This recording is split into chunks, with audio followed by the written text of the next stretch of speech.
யுவால் நோவா ஹராரி எழுதின மிக முக்கியமான புக்கு தான் இந்த சாப்பியன்ஸ். இது உலகத்தில் பெரும் தாக்கத்தை ஏற்படுத்தின புக்கு. அது மட்டும் இல்லாமல் நம்மளுடைய சிந்தனைகளை தூண்டக்கூடிய ஒரு புக்கு. எல்லா ஸ்டூடெண்ட்ஸுமே கண்டிப்பாக வாங்கி படிக்க வேண்டிய ஒரு புக்கு. கண்டிப்பாக இது படிக்கும்போது அவங்களுக்குள்ளுக்கு நிறைய கொஷின்ஸ் உருவாகும். அது மட்டும் இல்லாமல் சோஷியல் சயின்ஸில் ஒரு இன்ட்ரெஸ்ட்டையும் இந்த புக்கு கிரியேட் பண்ணும்.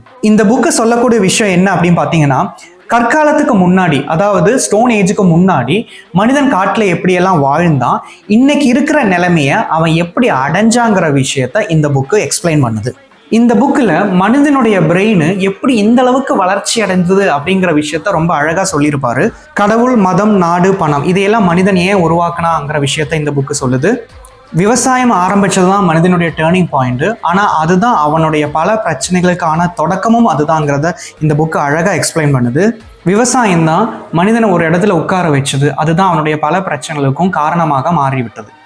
மனிதன் காட்டில் வாழும்போது அவன் ஒரு இடத்துல நிரந்தரமாக தங்கலை. எந்த இடத்துக்கெல்லாம் போகிறானோ அந்த இடத்துல கிடைக்கக்கூடிய பழங்கள், அந்த இடத்துல கிடைக்கக்கூடிய உணவுகள், அதை உண்டு தான் அவன் வாழ்ந்தான். இந்த புக்கில் லாஸ்ட்டாக அவர் என்ன சொல்கிறார் அப்படின்னு பார்த்தீங்கன்னா, இயற்கையை அழித்து இந்த அளவுக்கு சொஃபஸ்டிகேட்டடான ஒரு லைஃப்பை நம்ம உருவாக்கியும் மனிதன் இந்த கற்காலத்தில் இருந்த மனிதன் அளவுக்கு கூட ஹாப்பியாக இல்லைங்கிற விஷயத்த அவர் சொல்லி முடிப்பார்.